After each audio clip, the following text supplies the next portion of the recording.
नमस्कार दोस्तों, the fact Ajmer में आप सभी का स्वागत है। मैं हूं आपका दोस्त पवन अटारिया। दर्शकों देखिए, आज हम पहुंचे हैं पुष्कर से कांग्रेस प्रत्याशी नसीम अख्तर जी के पास और इन्होंने कुछ देर पहले एक प्रेस कॉन्फ्रेंस करते हुए भारतीय जनता पार्टी के जो प्रत्याशी हैं पुष्कर से सुरेश रावत पर गंभीर आरोप लगाए हैं और बताया गया है कि जो परसों रात को जो इनकी वाहनों पर जो बजरी से भरे डंपर ने टक्कर मारी थी वह भी भारतीय जनता पार्टी के कार्यकर्ताओं के द्वारा की गई थी और इस मामले में एफआईआर भी पुष्कर थाने में दर्ज की गई है। बात कर लेते हैं सीधे नसीम अख्तर जी से और जो भी आपके सवाल हो आप लाइव इस कमेंट के माध्यम से हमसे मैडम से पूछ सकते हैं। मैम, किस तरह की प्रेस कॉन्फ्रेंस की थी, क्या आरोप है? प्रेस कॉन्फ्रेंस की मीडिया के लोकतंत्र का चौथा स्तंभ है। मैंने आज प्रेस के भाइयों से बात रखी अपनी, क्योंकि परसों रात को 9:30 बजे हम सिनोदिया गांव में मीटिंग कर रहे थे। पहुंचे ही थे गाड़ियां खड़ी करके मंच पर, और उसी दौरान एक बिना नंबर का ड्रम्पर आया और हमारी सारी गाड़ियों को रोकता हुआ चला गया और फिर ड्राइवर भाग गया। फिर उस डंपर को लेकर भी लोग भाग गया, वापस आके धमका के डंपर को भाग गया। तो मैं तो एक बात कहना चाहूंगी कि मैंने हमेशा 36 कौम और 36 वर्ग की सेवा करने का प्रयास किया। पार्टी शीर्ष नेतृत्व ने मुझे चौथी बार कांग्रेस का उम्मीदवार बनाया। मैं एमएलए भी रही, विधायक भी रही, जिला परिषद, पंचायत समिति, पार्षद भी रही और मैंने हमेशा 25 साल के राजनीतिक जीवन में ऐसी घटना नहीं देखी। कई बार भी इन्होंने मेरे गाड़ियों के कांच फोड़वाए, पर्चे बांटे, यहाँ तक कि सब चीजें करने का प्रयास किया। एमएलए साहब ना तो कोई एक ऐसा विकास कार्य करा पाए जिसको ये गिना पाए, और ऐसा कोई भी काम ये पुष्कराज में नहीं कर पाए जो पुष्कराज का और पुष्कर के ग्रामीण क्षेत्र का विकास करा पाए, जो उपलब्धि के रूप में ये बता पाए। और नसीम अख्तर ने कांग्रेस के शासन में ऐतिहासिक काम कराए और अभी एमएलए नहीं होते हुए भी 40 स्कूलें क्रमोन्नत करना, इंग्लिश मीडियम की स्कूलें खोलना, यहाँ तक कि पुष्कर सरोवर के लिए गंदा पानी जा रहा है, 11 करोड़ लाकर वो काम चल रहा है सर। और पुष्कराज में अब तक जो भी काम हुए कांग्रेस के शासन में हुए, बीजेपी के शासन में। एमएलए साहब 10 साल से विधायक है, एक आध उपलब्धि तो बता देते। ये एक महिला पर हमला कराना, ये कौन सा न्याय? आप वोट मांगो, अपने पार्टी के वोट मांगो, विकास के नाम पर मांगो, और जनता के सुख दुख में कहीं शामिल हुए तो उसके नाम से वोट मांगो। जनता के किसी दुख में शामिल हुए या जनता के साथ कब कब खड़े रहे, उस रूप में आप वोट मांगो। जी, अब मैम ये बताएं, जो आपके चुनाव प्रचार है क्या वह सारे जो विधानसभा क्षेत्र है वहाँ करीब करीब हो चुका है या बाकी है? कई बार इन्होंने नहीं हो चुका नहीं है। आज भी हम लोग दौरे पर हैं, कल भी हम लोग पूरे पंचायतों में गए। आज हम जितनी भी पंचायतें बाकी उनपे दौरे करेंगे। कल हमारे पूर्व प्रदेश अध्यक्ष और माननीय सचिन पायलट साहब 11 बजे अजमेर आ रहे हैं। अजमेर में कहाँ हैं? मेरे मुख्य कार्यालय में बड़ी मीटिंग रखी है हमने माननीय पायलट साहब की कल जी 11 बजे। दर्शकों देखिए, कल सचिन पायलट कल 11 बजे इसी जगह पर मुख्य कार्यालय अजमेर जनाना के पास वहां पर रखा गया है और बड़ी संख्या में कांग्रेसी वहां होंगे। अब जैसे कि बात आ रही है सामने कि भाई कांग्रेस का आरोप है कि बीजेपी धर्म के नाम पर वोट मांग रही है और कांग्रेस विकास के नाम पर वोट मांग रही है। अधिकतर यही चल रहा है, तो ये क्या सही है? नसीम अख्तर ने हमेशा 36 कौम और 36 वर्ग का सम्मान किया, उनको साथ ले जाकर प्रयास किया। हर गांव ढाणी में जाकर, चाहे एमएलए 10 साल से नहीं हूँ तब भी हमने पुष्कर की जनता को हमेशा संवाद भी रखा, उनके सुख दुख में भी शामिल हुई, उनकी हर बात में शामिल हुई। मेरा प्रयास रहता है कि पुष्कर की जनता का, हर गांव ढाणी का, पुष्कर राज के धार्मिक महत्व का, पुष्कर राज के धार्मिक मान्यताओं का हम कैसे सम्मान करें, उनको कैसे ऊंचाइयां दें, उस रूप में काम करने का प्रयास किया है मैंने। अच्छा, आपके कार्यकाल में ऐसा क्या काम रह गया था पुष्कर विधानसभा में जो इस कार्यकाल में पूरा करने का है आपका? अब पुष्कर की मैंने विजन भी दिया और अब प्राथमिकता यह रहेगी, पुष्कर की जनता तय करेगी उसका विजन क्या होगा। पुष्कर की जनता जो विजन देगी, नसीम अख्तर उसी विजन पर काम करने का प्रयास करेगी। और मैं ये कहना चाहूंगी, कई बार भी इन्होंने गाड़ियों के कांच फोड़े, पर्चे बांटे, इस बार डंपर से हमला कराकर हमारी सारी गाड़ियों को तोड़ दिया गया और ये चाह रहे थे कि नसीम अख्तर और कांग्रेस का कार्यकर्ता डर जाए। तो ये मुगालते में नहीं रहे। पुष्कर की जनता ने कांग्रेस को आशीर्वाद देने का मन बना लिया है और आने वाले 25 तारीख को पुष्कर की जनता, पुष्कर के ग्रामीण क्षेत्र की जनता उमड़ उमड़ कर उस मीटिंगों में आ रही है, सभी जगह जा रही है। तो आने वाले समय में आशीर्वाद देने, यहाँ तक कि हम 10-10 बजे प्रोग्राम कर रहे हैं, कई 9-9 बजे प्रोग्राम कर रहे हैं, तब भी महिला पुरुष गांव की मतदाता पूरा गांव इकट्ठा होकर हमें आशीर्वाद भी दे रहा, समर्थन भी दे रहा।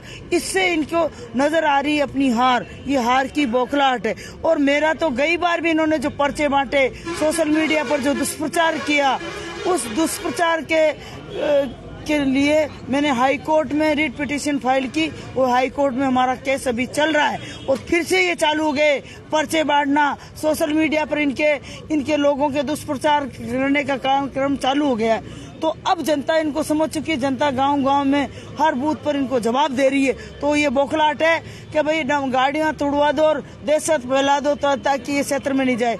नसीम अख्तर शरीर की आखिरी बूंद भी रहेगी ना खून की, तब तक इस पुष्कर की जनता की सेवा करती रहेगी और ये मेरा खून का आखिरी कतरा भी पुष्कर की जनता के लिए समर्पित रहेगा।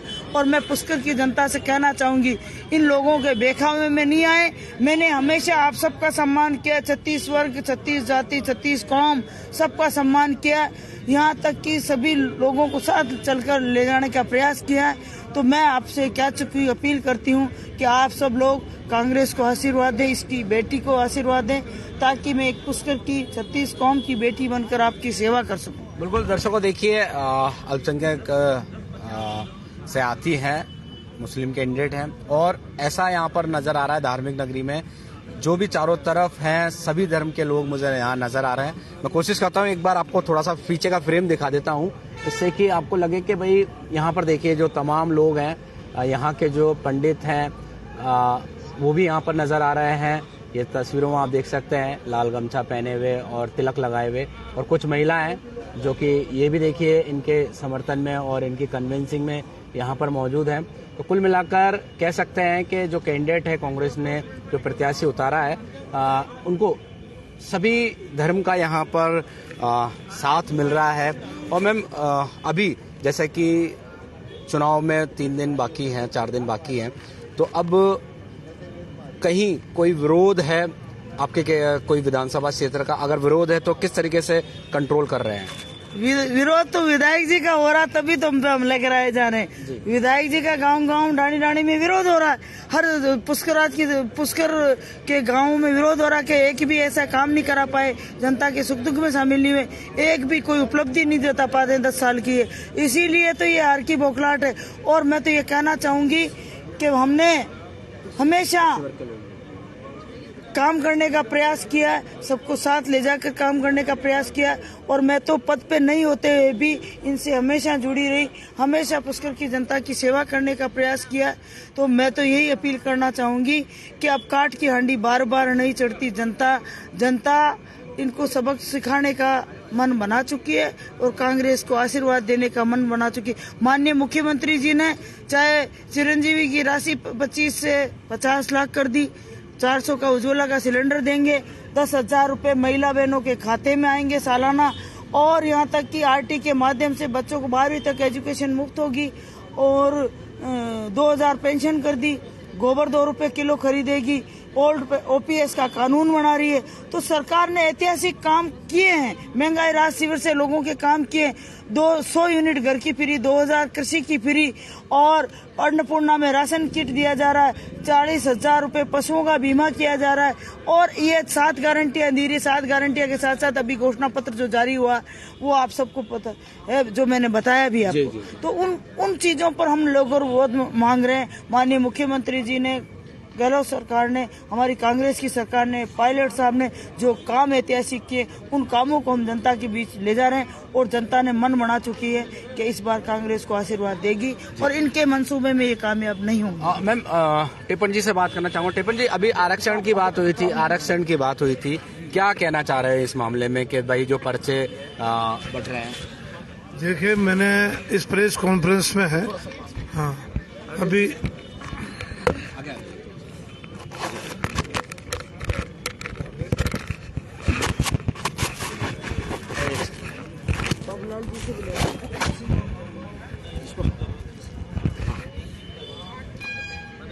बताएं। यहाँ आने पे पुष्कर आने पर मैंने अभी एक पर्चा आरक्षण मंच की तरफ से देखा है, अनुसूचित जाति जनजाति आरक्षण मंच जी।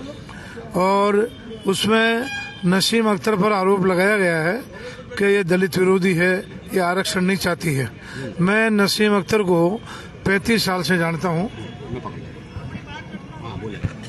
मैं नसीम अख्तर को 35 साल से जानता हूँ। जब मैं पिशांगन था पंचायत समिति में उद्योग प्रसार अधिकारी, और आज तक 35 साल से जानता हूँ नसीम अख्तर को। और नसीम अख्तर जहाँ महिला और दलित अत्याचार होते हैं सबसे उनको मिटाने के लिए भाग देती है। महिला पर अत्याचार नहीं हो, दलितों पर अत्याचार नहीं हो, नहीं हो, उनको न्याय दिलाने के लिए हमारे साथ रहती है। इनकी इसी खूबी से हम प्रभावित होके और इनके साथ रहे हैं, क्योंकि ये भी कांग्रेसी विचारधारा की है, मैं भी कांग्रेसी विचारधारा का हूँ। और सबसे बड़ी बात, क्योंकि मैं अखिल भारतीय खट्टिक महासभा का अध्यक्ष होने के नाते और पुष्कर में गत 30 वर्षों से मैं अखिल भारतीय खट्टिक महासभा का अध्यक्ष हूँ।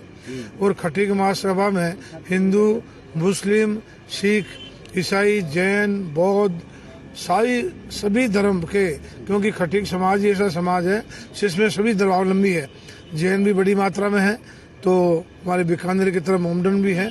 तो मैं कह रहा हूँ, और हमारे सभा भवन में पुष्कर में एकमात्र खट्टिक समाज का सभा भवन ऐसा है जिसमें सभी धर्मों के प्रवर्तकों के और जिनको मानने वालों के चित्र लगे हुए हैं। यहाँ की काबा शरीफ का भी लगा हुआ है, दरगाह शरीफ का भी लगा हुआ है, और जैन महात्मा स्वामी, महात्मा बुद्ध, महावीर स्वामी। तो इसी से प्रभावित होके नसीम जी अपना जन्मदिन ही खट्टिक समाज की सभा भवन में मनाती है। तो ये, और किसी लेडी, पर्चे की बात कर रहे हैं, मैं पर्चे की बात बता रहा हूँ। तो नसीम अख्तर तो अनुसूचित जाति जनजाति के खिलाफ कभी हो ही नहीं सकती, जब 35 साल से मैं जानता हूँ। और ये मेरे कंधे से कंधा मिला के साथ देती है, और जहाँ दलित और महिला अत्याचार होते हैं वहाँ बढ़ चढ़ के उन अत्याचारों को मिटाने का प्रयास करती है, उनको न्याय दिलाने का प्रयास करती है। तो घूमना बगैर नाव के पर्चे छपा के ये भेजना, ये राजनीतिक षड्यंत्र है। इनको हराने के लिए इसको दिखाया जा रहा है, जो कतई उचित नहीं है। चलिए, बहुत बहुत धन्यवाद। तो ये थे टेपन जी। वैसे किस तरीके की जो आरक्षण की बात हो रही है, वह उस पर क्या कहना चाहिए? देखिए, आरक्षण हमेशा बीजेपी और बीजेपी की जो आरएसएस लॉबी है वो आरक्षण को हमेशा बंद करना चाहती है। एक मैं आपको उदाहरण देता हूँ, जो आरएसएस के प्रमुख है मोहन जी भागवत जी ने एक सभा के अंदर बयान दिया था कि इनको आरक्षण बंद कर दिया जाए। उसके अंदर जनता ने ऐसा जवाब दिया है कि उनकी सरकार बीजेपी की नहीं आकर पुनः कांग्रेस की सरकार आई। एक तमाचा पड़ा मोहन जी भागवत जी के और अमित शाह जी के और प्रधानमंत्री जी के। कभी आरक्षण की जो हमारे अम्बेडकर जी है, उनकी देन है कि हमारे जो पिछड़े वर्ग है, दलित भाई है, उनको आरक्षण, ये किसी की देन नहीं है। उसको कांग्रेस पार्टी हमेशा लगातार कंटिन्यू जाती है, लेकिन बीजेपी उसके अंदर आरक्षण बंद करने में फेल हो गई है। उनकी बापोती नहीं है, उनकी घरेलू नहीं जो घर से दे रहे हैं। सिर्फ बीजेपी हमेशा हिंदू मुस्लिम को लड़ा के ही वोट करती आई है। हम एससी के सभी वर्ग, चाहे रूपनगढ़ ब्लॉक से ले लीजिए, पुष्कर ब्लॉक से ले लीजिए, हम नसीम अख्तर इंसाफ के साथ है और इनको भावी एससी वोटर से हम जितवा रहे हैं और ये जीतेगी निश्चित है। और रही सूरज जी की बात की, पिछले कार्यकाल की हम बात करते हैं तो उन्होंने भी पहले पर्चे छपाए थे एससी के, तो वो भी नाकाम हो गए। अब हम यही कोशिश है कि सभी एससी मिलकर, सभी 36 कौम मिलकर हम नसीम अख्तर जी के, इंसाफ जी के पक्ष में है और वोट करा रहे हैं। चलिए, बहुत बहुत धन्यवाद। आपका परिचय दें। मेरा नाम जगदीश कुरुड़िया, पुष्कर, कांग्रेस कार्यकर्ता। जी, बताएं आपका किस तरीके की बात आप कहना चाह रहे हैं? ऐसा है कि नसीम अख्तर जी ने पूर्व में भी शिक्षा राज्य मंत्री रही, तब से यहाँ पे विकास के कार्य बहुत किए गए। यहाँ एसडी ऑफिस खुलाया गया, तहसील खुलाई गई और रोपवे बनाया गया, कॉलेज खुलाया गया पुष्कर के अंदर। काफ़ी विकास की मायने में खरी उतरी है और हम यही चाहते हैं कि वापस से इनको एक मौका दिया जाए जिससे कि पुष्कर का विकास हो। पुष्कर की जनता यही चाह रही है और इनका एक अच्छा व्यवहार होने के नाते आम लोग इनके साथ में हैं और हर कार्यकर्ता की ये सुनती है मैडम का। तो देखा दर्शकों, यहाँ पर तमाम जो लोग हैं, एससी वर्ग के भी हैं, ओबीसी वर्ग के भी हैं, उनसे यहाँ पर बात हो रही है। कुछ महिलाएं हमारे साथ जुड़ी हुई हैं, इनसे बात कर लेते हैं। यहाँ पर आप आए हो, क्या कहना चाह रहे हो, आपका परिचय दें। मैं सीता कंवर, मैं रावणा राजपूत समाज की महिला अध्यक्ष हूँ और पुष्कर ब्लॉक की उपाध्यक्ष हूँ। मैं ये संदेश देना चाहती हूँ कि हमारे नसीम अख्तर मैडम के साथ में 36 कौम साथ में है और हम नसीम अख्तर का साथ देंगे और उनको जिताएंगे। महिलाओं के लिए मैडम हर जगह हमारी सुरक्षा रखती है, हमारे महिलाओं के लिए सुनती है, इसलिए हम चाहते हैं हमारे मैडम नसीम अख्तर ही जीते। चलिए, बहुत बहुत धन्यवाद। तो देखा दर्शकों, यहाँ पर तमाम जो लोग हैं, एससी वर्ग के, ओबीसी के, रावणा राजपूत समाज के हैं, ये लोग हैं और समर्थन कर रहे हैं कांग्रेस प्रत्याशी नसीम अख्तर का पुष्कर से। और वहीं जो नसीम अख्तर ने इस प्रेस कॉन्फ्रेंस के माध्यम से जो बीजेपी के कैंडिडेट हैं सुरेश रावत पर गंभीर आरोप लगाए हैं। हालांकि एफआईआर में सुरेश रावत का नाम नहीं है, कार्यकर्ताओं का नाम है। पुलिस ने इन्वेस्टिगेशन शुरू कर दी है। अब देखना होगा जो नसीम अख्तर के आरोप है पुलिस इन्वेस्टिगेशन में कितना साबित हो पाते हैं या नहीं। वहीं 25 नवंबर को मतदान होगा और उसके बाद 3 दिसंबर को जो रिजल्ट आएंगे, पब्लिक का रुख किस और रहेगा, ये 3 दिसंबर को सभी के सामने आ जाएगा। द फैक्ट अजमेर में अभी के लिए बस इतना ही। दीजिए इजाजत, धन्यवाद।